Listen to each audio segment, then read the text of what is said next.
Well, after all the excitement of the last chapter, let's just hope that things may just calm down a bit now. Anyway, author's note. Here's the next chapter. I think everyone will like this chapter. Enjoy! Chapter 7. Discovery. The following morning, Yugi woke up. Wow, that's a change. He winced when he moved his hand. I guess my hand is going to hurt for a while, Yugi thought. He sat up and looked over at the clock. I can't believe that I woke up at 8:30 on a Saturday, Yugi thought. He glanced over at Yami and saw that he was still fast asleep. At least one of us was able to sleep later, Yugi thought. Decided to go ahead and get up, Yugi got out of bed and got some clean clothes. He then walked into the shower and turned on the water. Yugi's mind began to wander. That day with Tyler has to have been the worst thing I ever did. It was a waste of a Friday night, Yugi thought. He couldn't help but feel satisfied at the fact that he had managed to, possibly, break Tyler's jaw. Yugi's thoughts then went back to Yami. I wonder what is going on with me. I keep thinking about Yami. I wonder why I feel the way I do about him. I can't help but feel calm, safe, and relaxed with him. My heart always seems to beat faster whenever I see him. What's going on? Did I have a crush on Yami before I lost my memory? Do I still feel that way? Yugi asked himself. Yugi blushed at the thought. Okay, something is obviously going on with me, Yugi thought. Shaking those thoughts from his head, Yugi stepped out of the shower and dried off. He then dressed and stepped out of the bathroom. He saw that Yami was sleeping still. Yugi stopped and watched Yami for a moment. He certainly looks cute and innocent when he's asleep, Yugi thought. You have no idea, Yugi boy. Once more blushing, Yugi walked out of the room and headed downstairs. He was surprised to find Heiba up and fixing breakfast. Yugi, what are you doing up? Heiba asked. I could ask you the same question, Yugi replied. Touché, Heiba said. Really, what are you doing up? Yugi said. I woke up and couldn't go back to sleep. I decided to fix breakfast. I'm sure Yami and Atamu will be up soon, Heiba said. Yugi sat down at the table. How's the hand? Heiba asked as he mixed the batter for the pancakes. It hurts a little, but it'll be fine, Yugi said. Heiba laughed. I know that I would have loved to have watched you punch Tyler. We all wanted to do that after what he pulled, Heiba said. I was never more uncomfortable in my life. I wasn't at ease at all. There just weren't any sparks, not like when I'm around. Yugi trailed off, realizing that he was letting his thoughts out. Heiba stopped what he was doing and turned to face his brother. Yugi, what's going on? Heiba asked. Nothing. Forget I said anything, Yugi said. Yugi, if there's something on your mind, talk to me. I can listen, Heiba said. Yugi looked up at his brother. He knew that he could tell his brother anything. After all, whenever he could call Heiba to talk to him, he always did. I'll tell you, but promise me that you won't tell anyone, not even Adamu, Yugi said. Sure thing, Heiba said. Yugi sighed and looked up. The truth is that ever since I got him... Well, are we collecting people now, Yugi? I mean, after all, he's not a damn trading card. He's a human being! Oh. Anyway, I've been having these strange feelings about Yami, Yugi said, hesitating on revealing who it was. Yami, Heiba repeated. Yugi nodded.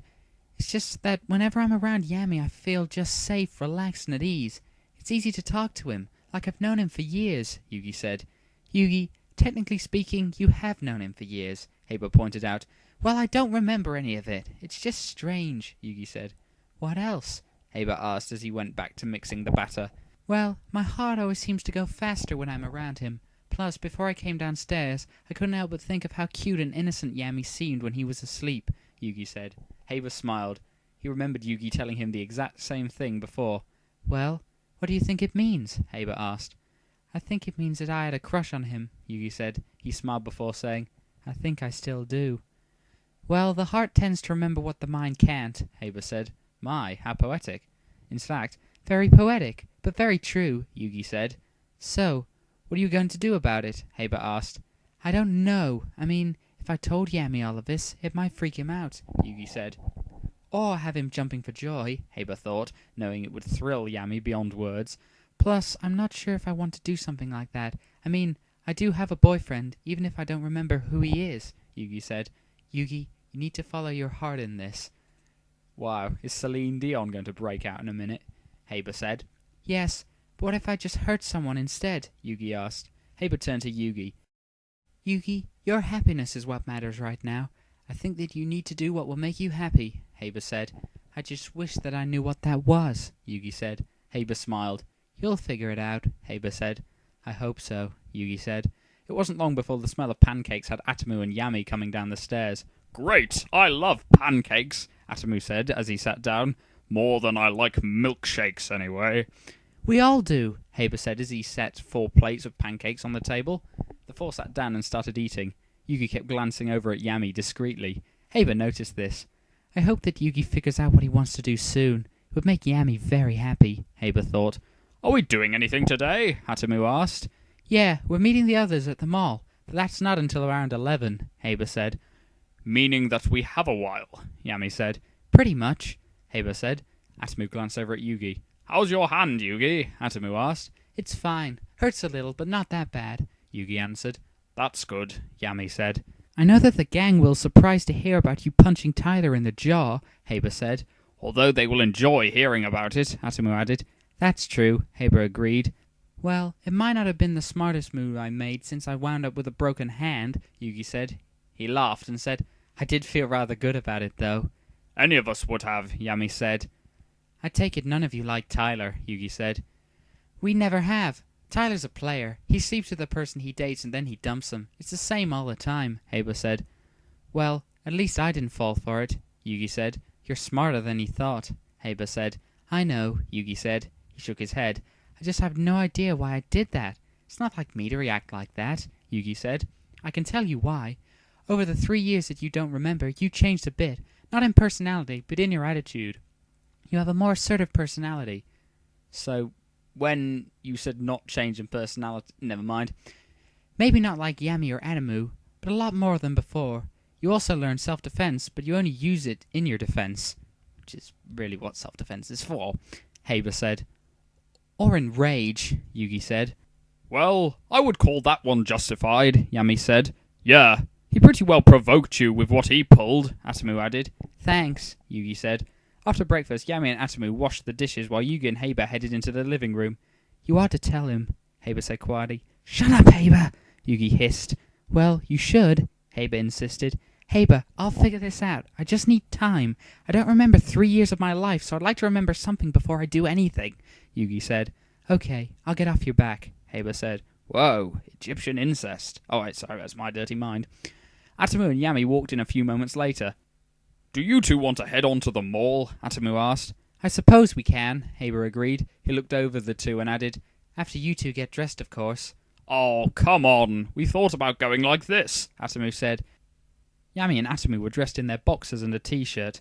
"Not a chance, Atomu. I swear that you'll be on the couch for a week if you do that," Haber said. "Oh, I bet he will be." "Haber, they wouldn't make it to the door of the mall," Yugi said. "He's right about that. Come on, Atomu, let's go change," Yami said. The two then headed upstairs. "Would Atomu really try that?" Yugi asked. "I don't think so, but I won't tempt that," Haber said.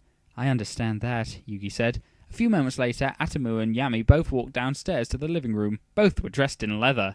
Wow. Not helping, Yugi thought, looking at Yami. "Let's go," Haber said. The 4 left the house. "You hit him?" Joey exclaimed. "Yeah, I was rather pissed," Yugi said. "What, drunk or just angry?" "Well, the guys did lie to you about being your boyfriend and tricked you into going out with you since..."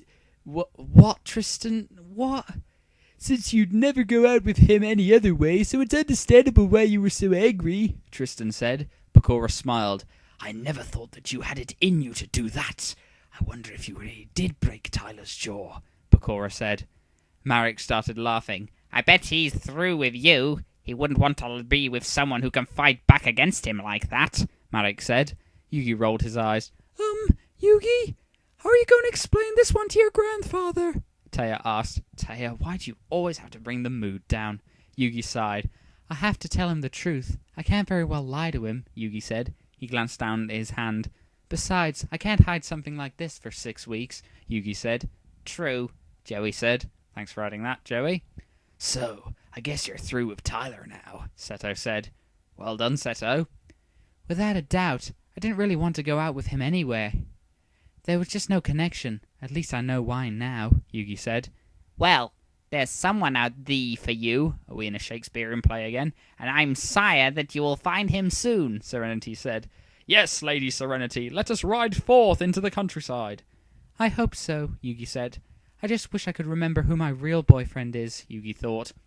Well, since we're done with lunch, how about we go and walk around the mall? Taya suggested. Great idea, Serenity said with a smile. All the guys groaned. It's not that bad. Now come on, Taya said, grabbing Tristan by the hand and dragging him off. Whipped. You too, Mokuba, Serenity said, dragging her own boyfriend off. Well, at least the rest of us don't have girlfriends to drag us all over the mall and carry their bags, Seto said. Come on, Bakura, let's go, Ryo said, dragging Bakura off. It's good to see that non-evil Bakura is just as gay in this one as he is in everything else. Of course, it does suck for the ones who have boyfriends that love to shop too, Seto said. Well, since we're here, we might as well take off too, Atomu said. The entire group stood up and walked off. Dramatic flounce! Yugi, Heiba, Atomu and Yami were walking down the mall. So, where should we go? Atomu asked. I wish they would go off like they normally do. Just because Yugi doesn't remember anything doesn't mean that we can't be alone. It's not like I'm going to pull anything, Yami thought. Well, at least not in public. Atomu noticed Yami's look. He wants to be alone with Yugi. Well, he won't do anything, Atomu thought. Hey, Heiba, weren't you wanting to look for new sheets for the bed? Atomu asked. Heiba looked confused. You said you wanted some new ones, Atomu said, hoping Heiba would get the hint. Heiba did. Oh yeah, Heiba said. What do? Rip the old ones? Yami asked. Heiba growled. That's none of your business, Heiba retorted. Yami snickered. Yami, you know what's going on. We just need new ones. We'll catch up with you later, Atomu said before he grabbed Heiba and dragged him off. That was kind of mean, Yugi said. They know I'm only kidding, Yami said. Yugi laughed. It's a wonder we don't hear them at night, Yugi said. The wonders of magic, Yami thought, knowing Atomu put a silencing spell on the room every night. I guess they're just quiet, Yami said. Wow, that's a really perverted version of Harry Potter. I suppose so, Yugi agreed as the two kept on walking. How about the bookstore? Yami asked. Sure thing, Yugi said. He always did love books, Yami thought. The two walked into the bookstore and started looking around. Yami noticed Yugi looking at a book. Yami said. Yugi looked over at him. What? Yugi asked. We have that book at home, Yami said. Yugi looked back at the book. We do? Yugi asked. Yeah, Yami said. Well, I guess I can just read the copy since I don't remember it, Yugi said, putting the book back. He looked over at Yami. I'm going to need you to tell me what books I do have, Yugi said. No problem, Yami said. The two kept on looking around the bookstore. Yugi did find a book he wanted to read that he didn't have, and Yami did too.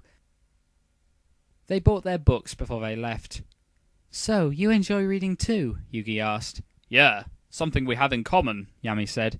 Well, that's good to know, Yugi said. The two kept on walking. Normally they would have walked in the leather store, but Yami decided not to this time around since he knew that Yugi didn't remember liking that kind of clothing. So, what shall we do now? Yugi asked. I have no idea, Yami said. Leather store, leather store, leather store, leather store.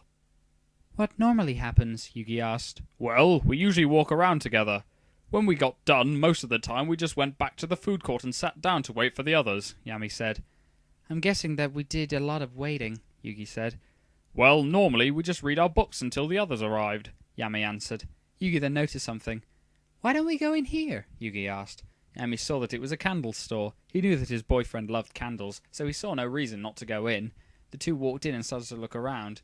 Yugi found two candles that he liked. One was a vanilla scent and the other was a lavender scent. You don't mind candles, do you? Yugi asked. Of course not. We normally keep them in our room anyway. We ran out, and since what happened at the school, we haven't bothered to get any more, Yami replied. Okay, Yugi agreed. He bought the candles before the two left the store. Later that day, Yugi was rummaging around the room. Atomu and Heiba had decided to go out alone since they hadn't gone out for a while. Yami was downstairs reading, so Yugi was looking around the room. Yugi was looking through some of his things, hoping that he would remember something in his search. I hope I'm not messing with some of Yami's stuff, Yugi thought. Yugi was looking through a closet and noticed a box that had his name on it. He took it out and opened it. He found some photo albums on it. One was marked Family, one was marked Friends, and one was marked Yami and Me. How Yugi doesn't take that as a massive hint, I don't know. Yugi took out the family one and saw that it was filled with pictures of Yugi, Heiba, and his grandfather. He recognized a lot of the pictures. This is the photo album I started when I was a kid. I must have kept it up, Yugi thought. Either that or you have a very dedicated stalker.